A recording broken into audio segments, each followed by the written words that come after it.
All right, peace, everybody. And we are live. My name is Ber-Henda Williams, and I am the founder of Culture Shifters Unite. And this is another installment of what I like to call um, field notes for an emerging world. And these conversations are intimate and vulnerable to support us in our leadership for an emerging world. They're going to be part reflection, part formation, and part collective remembering. And tonight, we're focusing on what fire reveals. So on my Substack, I am using some of our R&B aunties and the lessons that some of their most prolific songs have taught us. And the song that I am sitting with is Through the Fire by Shaka Khan, To the Limit, to the Wall. And so what does it mean to go to the wire, to the limit, and to the wall? And for me, that is formation speaking. So today I want to talk about what the fire reveals, not because everything is all figured out. It is absolutely not. It's quite the opposite. I'm speaking from inside the unfolding. So many times we tend to hear the story from the other side. We hear the story from about the valley from the mountaintop. Well, today I'm speaking from the valley directly. Because one of the realizations that I've had recently, something being born in my life right now, because there is so much being born in my life right now. And for many of us, there are amazing things that are happening in our lives right now, but then there's also so much that is dying away. And so at first, I thought those two realities were in conflict, but I'm beginning to wonder if they're actually companions because transformation is rarely a clean process. We love the transformation stories when they're completed. We love the before and after, but what about the messy middle? The threshold, the place where something has ended, but something else has not fully arrived yet. And I'm thinking I'm living in that space right now, and maybe you are too. So I've been asking myself a question lately. How do we know the difference between being broken and being transformed? Because sometimes they feel remarkably similar. Both involve uncertainty, both involve letting go of something familiar. And I'm thinking that there is a distinction rather. Brokenness convinces us that we have lost something, that we've definitely lost ourselves. But transformation invites us into meeting ourselves again. And I'll say that one more time. Brokenness convinces us that we've lost ourselves. Transformation invites us into meeting ourselves again. And this doesn't mean that transformation is easy. It is not. Sometimes it arrives disguised as grief. It can arrive as disappointment. It can arrive disguised as an ending that we didn't choose.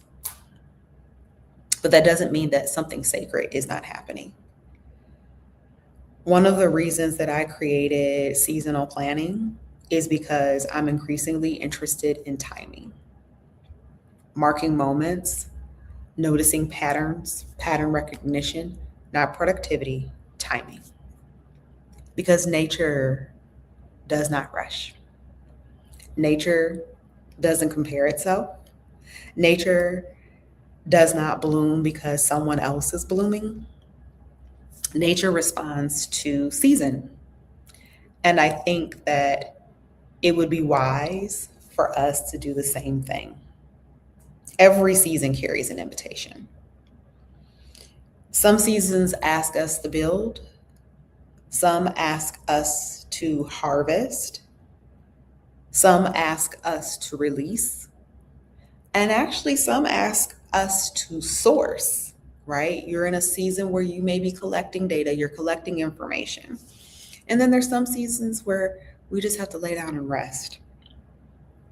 The challenge is to know that, or better, the challenge is to understand what season we're in.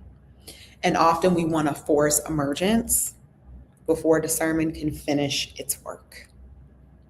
But wisdom isn't about forcing. Wisdom is found in listening and then stillness. And it brings me to a question that I want to leave you all with. And it is this: what has survived?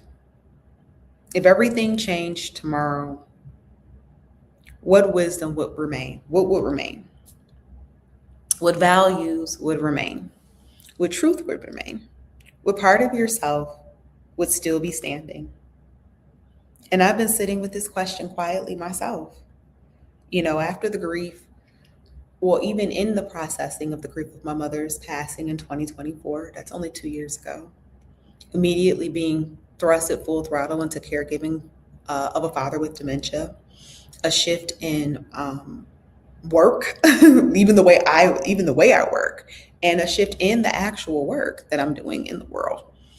Culture Shifters Unite is a womanist multimedia platform with a talk show, with a podcast, a Substack, and a live event called On Networking. And that's a huge shift from the work that I started back in 2017 as a visionary empath coach that helped empaths, use their gifts, talents, and abilities to create and sustain businesses. Same mission, different work, because I do support others. I believe that's my calling, that's my ministry, is to help others to become more themselves, to look at their gifts, their talents, their value system, and for us to create not just a better world, but a new one.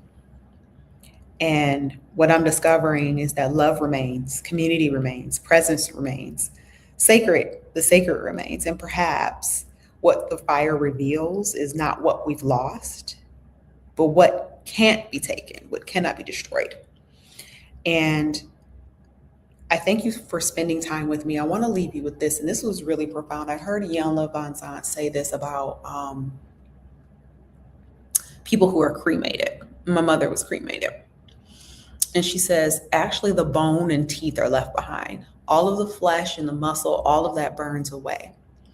But the bone, the teeth, the marrow, right, the very DNA, the mitochondria, the part that's embedded in our bones, that remains. So what is your DNA? What are you truly made of? And when you go through the fire to the limits of the wall, right down to the wire, even through the fire, what remains? And that's your true essence, your true core. And it's going to be different for each of us. So I invite you to subscribe to this channel. I also invite you to subscribe to my Substack. And if this really resonates with you, I invite you into our seasonal planning session, which is happening on June the 25th. And you can see what's emerging in your life, the transition, the discernment, the reliefs. I hope that you join me. We only have 7 spots available. And with those 7 spots, something sacred is also forming. I have 3 women who are running for public office that I'm going to be supporting with proceeds from this particular offering of seasonal planning. And it'll also help go toward building our constellation of change with the Civic Imagination Project, where I'm sitting down with various leaders, conveners, cultural strategists, nonprofit leaders, grassroots organizers, and creatives that are sharing their dream with the world. And I hope that you join us, because dreams are not fluff. Dreams are the very blueprint for our imagination, and it helps us to take bold steps forward and source great material. So with that in mind, my name is Ber-Henda Williams, founder of Culture Shifters Unite, a womanist multimedia platform that has field notes from an emerging world, soft power formation, podcast, Soul of a Lead Her, The Ber-Henda Williams Show, and Unnetworking. From my heart to yours, tell me what your fire is. What are you going through right now, and what's the wisdom emerging? All right, bye for now.